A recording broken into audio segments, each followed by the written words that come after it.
जय श्रीराम भाई माने आपण समस्त को केउंझरिया आकाश ब्लॉग को आज पुणी थरे स्वागत। आउ एबे मो ब्लॉग टी स्टार्ट हे गला।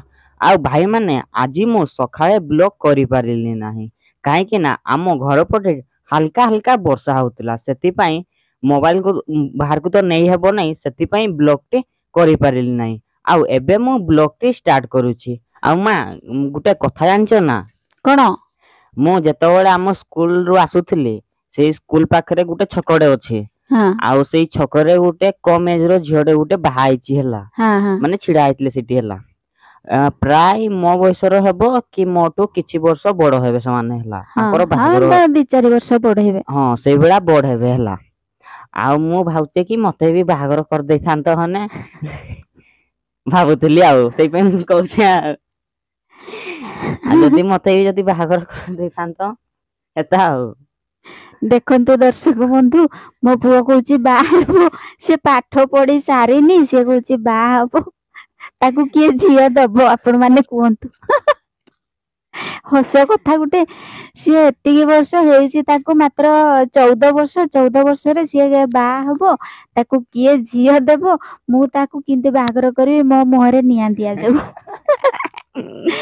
देखंतु एमिति हुएनी तांको बापा मा प्राय जानी नथिबे से झियोटी को बाहागर करि देथिबे कि से झियोटी का सहित भल पाए कि से तारे एंती पळैथिबो कि कोन हेने एमिति बाहा हुअंतीनी।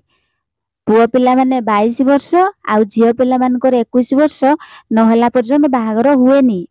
आम सरकारंकर गोटे नियम अछि हैला ना सरकारंकर नियम अछि से नियम कहिछि होउची झियो पिला मानकर 21 वर्ष पुओ पिला मानकर 22 वर्ष हेले जाय कि बाहागर हबो। आउ 11 रु 18 वर्ष पर्यंत बा 19 वर्ष पर्यंत झियो पुओ माने झियो हो कि पुओ हो झियो को कुआ जाय किशोरी बालिका पुओ को कुआ जाय किशोर बालक एमाने होचंती किशोर माने किशोरी तांकर बयस होई नथाय बाहागर बाहेबा पई से माने बाहाई जायचंती। किंतु आपण माननकु भी मु कहूची जे झियो पुओ माने 11 रु 19 वर्ष पर्यंत झियो माने केवल पाठ पढंतु आउ जो माने भी मैट्रिक पास करके रहिचंती कि +2 सारी की रहिचंती कि पाठ पढा सारी की घरे अछंती तांकर बाहेबा बयस हेनी तांको बाहागर करंतु नै। एबे सरकारंकर बहुत किछि ट्रेनिंग सिस्टम अछि अलगा प्राइवेट संस्था रे होची काम बाहरिची से काम निजे निजे सिखंतु जेपरि कि ट्रेनिंग होची कोन ट्रेनिंग ना सिलाई ट्रेनिंग चलीची गुटे आ गुटे होची आर्ट भलो भलो चित्र करिवे ड्राइंग करिवे झुट्टी पकेइबे किए खेलिबो किए फुटबॉल कबड्डी ए सब खेल रे से माने निजे निजे पारंगम अछंती निजे निजे टिके ट्रेनिंग जदी पाई जिवे से माने आगो को बढ़िबे आगे झियो पुओ माने निजर परिचय सृष्टि करंतु तापरे निजे निज गुडरे छिडा हे सारला परे से माने बाहा बापा कथा चिंता करिवे निजे जतबेले निजर सक्षम पाई जिवे तापरे बापा मा निजे चाहिबे बाहागर करिबा कि अलगा लोक माने भी चाहिबे जे आम झियो एबे कि आम पुओ एबे भलो काम करूची भलो रोजगार करूची सी आगो को बढ़ी पारिबो ताहले सी भी निजे भी आगो को बढ़ी पारिबो बाहाई सारला परे भी निजे संसार चलै पारिबो आउ निज संसार चलै पारिबो आगो को भी से बढ़ी पारिबो किछि पैसा रोजगार भी करि पारिबो। आ कम बयस रु माने 18 वर्ष पर्यंत आमर झियो आ पुओ मानकर तांकर मानसिक शारीरिक गठन ठीक से होई न थाए जदि 18 वर्ष पूर्व गोटे झियो को बाहागर करि देबा तार शारीरिक मानसिक गठन ठीक से हेई नथिबो बाहागर रो वर्षे कि 2 वर्ष भितरे से गोटे मां हबो निहाती मां हबो मां हैला माने तार निजर तो शरीर ठीक से गठन हेई नथिबो ता पिलाटा जो पिलाटी को से जन्म करिवो से केमिति हबो से भी सुस्थ सबल होई पारिबो नै जन्म हेई कि बा दुर्बल शिशुटे जन्म हबो कि विकलांग शिशुटे जन्म हबो आउ से जो झियोटी कम बयस रु बा हेतिबो तार भी मानसिक स्थिति खराब रहिबो देह भी दुर्बल हबो रक्तहीनता भी देखा हबो माँ भी सुस्थ नुह कि से जो झियो भी सुस्थ नुह कि जो पिलाटा को से जन्म करिथिबो से भी सुस्थ नुह तेणु करी कम बयस रे बाहागर करंतु नै ଆପଣଙ୍କ ଜାଗାରେ କି ଆପଣଙ୍କ ଗାଁରେ, ଆପଣଙ୍କ ଏରିଆରେ, ଆପଣଙ୍କ ପଞ୍ଚାୟତରେ ଯିଏ ବି ବାହାଘର କରୁଛନ୍ତି, ଆପଣ ମନା କରନ୍ତୁ, ତାଙ୍କୁ ବୁଝାନ୍ତୁ, ସୁଝାନ୍ତୁ। ଆଉ ଯଦି ସିଏ ବୁଝୁନାହାନ୍ତି, ଆମେ ଭଲ ପ୍ରସ୍ତାବଟେ ପାଇଛୁ, ଝିଅ ଘର ଅଧିକାଂଶ ଝିଅ ମାନଙ୍କୁ ବାହାଘର କରିଦିଅନ୍ତି। ପାଠ ପଢୁଥିବ ଝିଅଟି, ବାପା ମା ଦେଖିବେ ପିଲାଟି ଭଲ କାମ କରୁଛି, ଘର ଲୋକ ଭଲ, ଶାଶୁଘର କହିବେ ଯେ ଆମକୁ ଝିଅଟାକୁ ବାହାଘର କରିଦିଅ, ଆମେ ତାକୁ ବାହାଘର ପରେ ପାଠ ପଢେଇବୁ। କିନ୍ତୁ ସେ ଭୁଲ କରନ୍ତୁ ନାହିଁ। ଝିଅଟିକୁ ଆପଣ ଚାହିଁବେ ପିଲାଟି ଭଲ କାମ କରୁଛି ଏବଂ ଘର ଲୋକ ଭଲ, ଆମେ ତାକୁ ବାହାଘର କରିଦେବା, ଆମ ମୁଣ୍ଡରୁ ବୁଝ ଯିବ, ସେଇ ଚିନ୍ତା କରନ୍ତୁ ନାହିଁ। ଝିଅକୁ ପାଠ ପଢାନ୍ତୁ, ଝିଅ ହଉ ପୁଅ ହଉ, ପାଠ ପଢାନ୍ତୁ, ଆଗକୁ ବଢାନ୍ତୁ। ସେମାନେ କିଛି ଗୋଟେ କାମ କରନ୍ତୁ, ନିଜର ସକ୍ଷମ ହେଇ ସାରନ୍ତୁ, ନିଜର ସେମାନେ ପରିଚୟ ସୃଷ୍ଟି କରି ସାରନ୍ତୁ, ତାପରେ ତାକୁ ବାହାଘର କରିବେ। ଆଉ 11ରୁ 18 ବର୍ଷ ଝିଅ ମାନଙ୍କୁ ବା 19 ବର୍ଷ ପର୍ଯ୍ୟନ୍ତ ଝିଅ ପୁଅ ମାନଙ୍କୁ ବାହାଘର କରିଦେଲେ ତାକୁ ବାଲ୍ୟ ବିବାହ କୁହାଯାଏ। କିନ୍ତୁ ଆମର ତ ସେ ସବୁ ସିଷ୍ଟମ ନାହିଁ। ତଥାପି ଲୋକ ଏମିତି ଅଛନ୍ତି, ଗୋଟେ ବାହାଘର କରିଦଉଛନ୍ତି। ସେ ଭୁଲ କରନ୍ତୁ ନାହିଁ।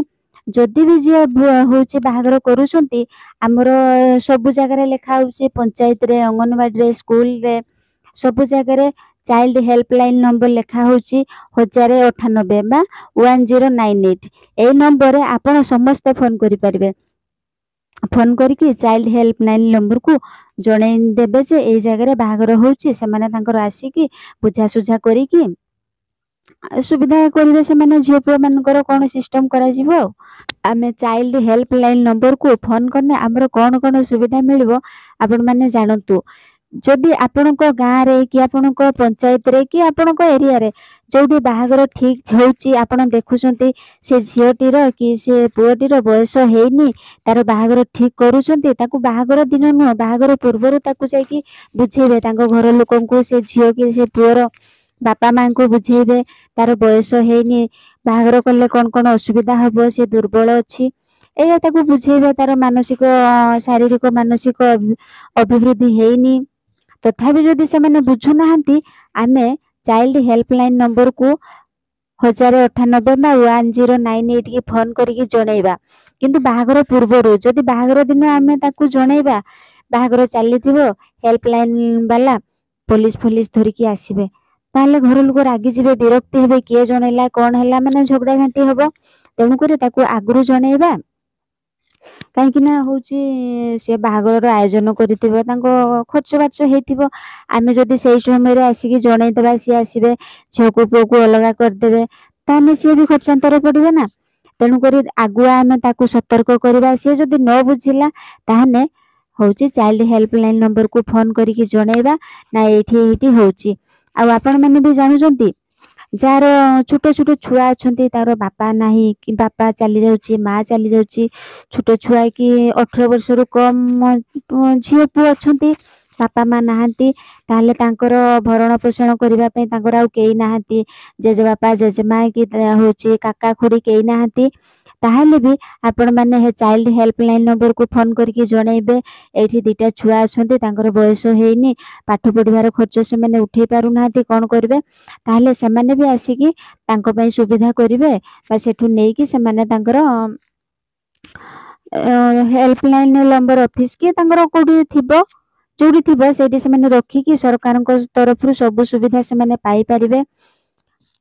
ଆଉ ଯୋଉଠି ବି ଦେଖୁଛନ୍ତି କୋଉଠି କିଏ ହଉଛି, ଆଜିକାଲି ତ ଜାଣିଛନ୍ତି କୋଉ ଜାଗାରେ ଏବେ ବି ଆମର ନ୍ୟୁଜରେ ବହୁତ ଭାଇରାଲ ହେଇଥିଲା, ଗୋଟେ ଝିଅଟିଏକୁ ଗୋଟେ ମାଟେ ଜନ୍ମ କରିଦେଇକି ଅଧା ରାସ୍ତାରେ ଛାଡିକି ପଳେଇଥିଲା। ସେଇ ଚାଇଲ୍ଡ ଲାଇନ ବାଲା ଆସିକି ତାର ମେଡିକାଲ ଟ୍ରିଟମେଣ୍ଟ କରିକି ତାକୁ ଏଇନା ଭଲ ଜାଗାରେ ରଖିଛନ୍ତି, ସେ ଝିଅଟେ ବି ସୁସ୍ଥ ଅଛି। ସେମିତି ବି ଆପଣ ମାନେ ଯଦି ଦେଖୁଛନ୍ତି କୋଉଠି ଝିଅଟେ ପୁଅଟେ କି ଛୋଟ ଛୁଆ କୋଉଠି ଅଛନ୍ତି, ତାଙ୍କର କେହି ନାହାନ୍ତି, ତାହେଲେ ବି ଆପଣ ମାନେ ସେଇ ଚାଇଲ୍ଡ ହେଲ୍ପଲାଇନ ନମ୍ବରରେ ଫୋନ କରିକି ଜଣେଇ ପାରିବେ, ଏଇଠି ଅଛି, ଏଇ ଛୁଆଟି, ତାର କେହି ନାହିଁ, ତାର ସୁବିଧା ପତ୍ର କିଛି ନାହିଁ, ତେଣୁକରି ସିଏ ବି ସରକାରଙ୍କ ତରଫରୁ ସବୁ କିଛି ସୁବିଧା ପାଇପାରିବ। ପାଠ ପଢା ଖର୍ଚ୍ଚ, ବହି ପତ୍ର ସବୁ କଥା ପାଇକି ବି ସେ ପାଠ ପଢିବ, ଖାଇବ ପିଇବ, ଆରାମରେ ରହିକି ସେ ଭଲ ମଣିଷଟିଏ ହୋଇପାରିବ। ଆଉ ଆପଣ ମାନେ ଦେଖନ୍ତୁ, ମୋ ପୁଅ କହିଲା ମତେ ବାହାଘର କରିଦିଅ, ଏଇଟା କଣ ସମ୍ଭବ କି? ସରକାରଙ୍କ ନିୟମ କଣ ଅଛି? ଏବେ ଯଦି ଗୋଟିଏ ଝିଅକୁ ଗୋଟେ ପୁଅକୁ ବାହାଘର କରୁଛନ୍ତି, ତାଙ୍କର ବୟସ ହେଇନି, ଝିଅର 21 ବର୍ଷ ପୁଅର 22 ବର୍ଷ ସେ ସମୟ ତାଙ୍କର ହେଇନି ଯଦି କରୁଛନ୍ତି ତାହେଲେ ଝିଅର ବାପା ମା ବା ପୁଅର ବାପା ମା ଦି ଜଣ ଯାକର 2 ବର୍ଷ ଜେଲ ଦଣ୍ଡ ଅଛି ଆଉ 1 ଲକ୍ଷ ଟଙ୍କା ଜରିମାନା ଅଛି ଆଉ ସେ ବାହାଘର ଯେତିକି ଲୋକ ବି ସାମିଲ ହେଇଥିବେ ଆସିଥିବେ ଭୋଜି ଭାତ ଖାଇବା ପାଇଁ ତାଙ୍କ ପାଇଁ ବି ଦଣ୍ଡ ଅଛି। ତେଣୁ ଏଇ ଭୁଲ କରନ୍ତୁ ନାହିଁ। ଆଉ ମୋ ପୁଅ ମତେ ଜେଲ ପଠେଇବା ପାଇଁ ଚାହୁଁଛି ବୋଧେ ସେଥିପାଇଁ କହୁଛି ମୋ ବାହାଘର କରିଦେ। ମୁଁ ସରକାରଙ୍କ ସବୁ ନିୟମ ଜାଣିଛି ମୋ ପୁଅକୁ ବାହାଘର କରିବିନି ଆପଣମାନେ ବି ଏଇଆ କରନ୍ତୁ ନାହିଁ। ଝିଅ ହଉ କି ପୁଅ ହଉ ଆମ ଝିଅଟି ବଡ ହେଇଗଲାନି ମୁଣ୍ଡର ବୁଝ ଅଛି ତାର ବୟସ ହେଲା ମାଟ୍ରିକ ପାସ୍ କରିଗଲା ଆମେ ତାକୁ ବାହାଘର କରିଦବୁ ସେ ଭୁଲ କରନ୍ତୁନି। ଯଦି ପାଠ ହଉଛି ମାଟ୍ରିକ ଫେଲ ହେଇଛି ସେ ପାଠ ପଢା ସାରିକି ବର୍ତ୍ତମାନ ଘରେ ଅଛି ଆପଣ ଭାବୁଛନ୍ତି ଆମେ ଗୋଟେ ଭଲ ପିଲା ଠିକ କରୁ ବାହାଘର କରିଦଉ ତାହା କରନ୍ତୁନି। ଅଲଗା ସଂସ୍ଥା ଅଛି ଝିଅକୁ ସିଲେଇ ଶିଖାନ୍ତୁ ବା କୋଉଠି ଖେଳୁଛି ଏଇ ମାନେ ଖେଳିବାରେ ତାର ଯଦି ପାରଙ୍ଗମ ଥିବ ତାହେଲେ ତାକୁ ଖେଳରେ ଅଗ୍ରାଧିକାର ଦିଅନ୍ତୁ। ବା ସିଏ ଭଲ ଚିତ୍ର କରୁଛି ଆର୍ଟ କମ୍ପିଟିସନ ବି ହଉଛି ତାହା ବି କରାନ୍ତୁ। ବା ସେ ଝିଅଟି ଭଲ ନାଚୁଛି ଭଲ ଗୀତ ଗାଉଛି କଣ ତାର ଅଛି ଅଭିଜ୍ଞତା କଣ ଅଛି ସେଇଟା ଆପଣ ମାନେ ନିଜେ ଜାଣିପାରୁଥିବେ। ବାପା ମା ମାନେ ଆମ ଝିଅଟା କଣ ଭଲ କରିପାରେ ସେଇ ରାସ୍ତାରେ ତାକୁ ଛାଡନ୍ତୁ। ପାଠ ବେଶୀ ନ ପଢିଲେ ବି ସେ ଜିନିଷରେ ତ କୌଣସି ପାଠ ବେଶୀ ଦରକାର ନାହିଁ ସେ କାମ କରୁ ନିଜେ ଆଗେ ସକ୍ଷମ ହେଇସାରୁ ତାପରେ ଆପଣ ମାନେ ତାର ବୟସ ହେଲେ ବାହାଘର କରିବେ। ଭାଇମାନେ ଆପଣମାନେ ତ ଶୁଣିଲେ ମୁଁ ମାଙ୍କୁ ବାହାଘର କଥା କହିବାରୁ ମା ବହୁତ ମାନେ କିଛି ଭଲ ଭଲ ଟିପ୍ସ ଦେଲେ। ଆଉ ମା ଯେମିତି କହିଲେ ଆପଣମାନେ କମ୍ ଏଜରୁ ବାହା ହୁଅନ୍ତୁନି ଆଉ ବାହାଘର ବୟସ ହେଲା ପରେ ବାହା ହୁଅନ୍ତୁ। ଯେମିତିକି ପୁଅମାନଙ୍କୁ 22 ବର୍ଷ ହେଲା ପରେ ଆଉ ଝିଅମାନଙ୍କୁ 21 ବର୍ଷ ହେଲା ପରେ ବାହା ହୁଅନ୍ତୁ। ଆଉ ଭାଇମାନେ ଏବେ ତ ଭିଡ଼ିଓ ବହୁତ ଲମ୍ବା ହେଇଗଲାନି ସେଥିପାଇଁ ଏବେ ଆମେ ରହୁଛୁ। ଆଉ ଆପଣଙ୍କ ସହ ନେକ୍ସଟ ଭିଡ଼ିଓରେ ଦେଖାହବ। ଆଉ ଯଦି ଆମ ଭିଡ଼ିଓ ଆପଣମାନଙ୍କୁ ଭଲ ଲାଗିଥାଏ ତାହେଲେ ଲାଇକ୍ ସେୟାର ନିଶ୍ଚିତ କରିବେ ଆଉ କମେଣ୍ଟଟିଏ ନିଶ୍ଚିତ କରିବେ ଆଉ ଅତି ଭଲ ଲାଗିଥିଲେ ସବସ୍କ୍ରାଇବ ଟିକେ କରିବେ। ଆଉ ଏବେ ଆମେ ରହୁଛୁ ଭାଇମାନେ। ଜୟ ଜୟ ଶ୍ରୀରାମ। ଶ୍ରୀରାମ ରହୁଛୁ ଆଜ୍ଞା ନମସ୍କାର।